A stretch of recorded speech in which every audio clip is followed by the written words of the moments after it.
Councillor Wong Tam has been a powerful voice at City Hall on behalf of social justice and all critical issues to many of us here in Toronto. She was also critical in getting this space secured here at Allen Gardens. So we can give a big hand and a warm welcome to Councillor Krystyn Wong Tam.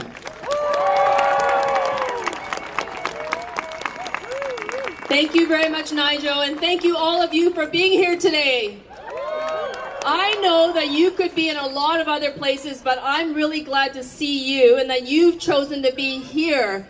I also recognize that we are in the traditional territories of the Mississaugas of the New Credit, the Haudenosaunee, and the Huron-Wendat. And for that, I'm incredibly grateful that we are gathered here on this particular park, in this particular part of the neighborhood, where we have one of the largest Indigenous communities in the country. Yes, and that's a good thing. We are here together. The Indigenous people have had and continue to have an incredible leadership role in climate change, climate battles, and we have to listen, not just with our ears, but with our hearts when they speak. They know what they are talking about, and they've been doing this for a very long time. So today's march is not just about us coming together, but us coming together and following their leadership and together doing this very critical work. At the City of Toronto, I'm sure you know, there is a report going to be debated very soon. It's called Transform TO. Anybody heard about it? Yeah, you've been working on it. I know you've heard about it. Of course, it is the climate change plan for the City of Toronto. And it maps out for us what greenhouse gas emission reduction looks like. It says that we have to reduce our carbon footprint. We have to bring down the greenhouse gas emissions by 80% by the year 2050. Remember this number, 80% down by 2050, 80 by 20. Are we on track? We need to do much, much better. So you're right. The only way we're going to get there is if we dramatically transform the way we actually live and do our business in the city. And we know that cities have a leading voice and role in climate change and the battle to reduce greenhouse gases. We have to do more. The City of Toronto has fallen behind, and you know why. Who was our mayor from 2010 to 2014? We have fallen behind. We have to get back to a place of thought leadership when it comes to this work. This is what we have to do. There is a petition that's floating around. We need to collect at least 1,000 signatures, and I know the organizers of this march will want you to sign it. We need to be able to bring those signatures to City Hall, because City Hall is going to need to fund this work. If we are going to change the way we build our streets, our cities, and our buildings, it dramatically means that we have to completely redesign them. We have to retrofit our high-rise buildings. We have to change the way we are building the city, literally building the city. We have to get people out of their cars. We have to build better transit. We have to build more bike lanes.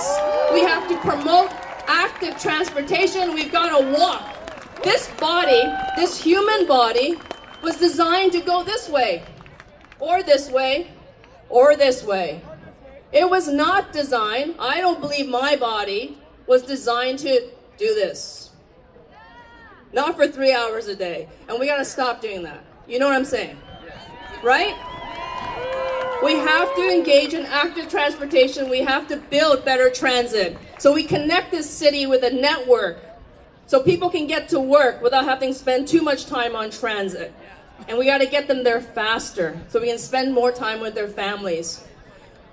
This is going to cost money, which brings me back to City Hall. You all pay your taxes. You all contribute to the city coffers. We have to invest in tomorrow by doing it today.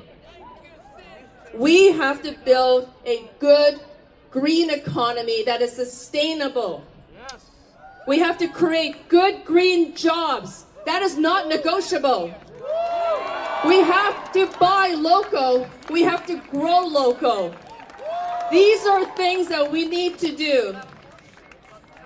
The 80-50 number that I just talked about, bringing our greenhouse gas emissions down by 80% by the year 2050, we need to get on track.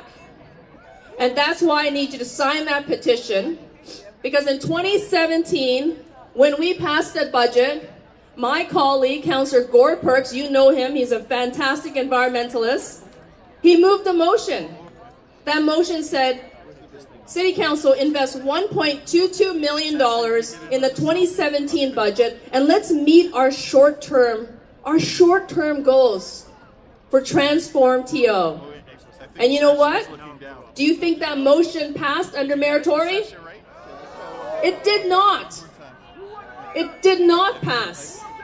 So that report, which is coming back May the 4th to the Parks and Environment Committee, and this is the climate change plan for the city.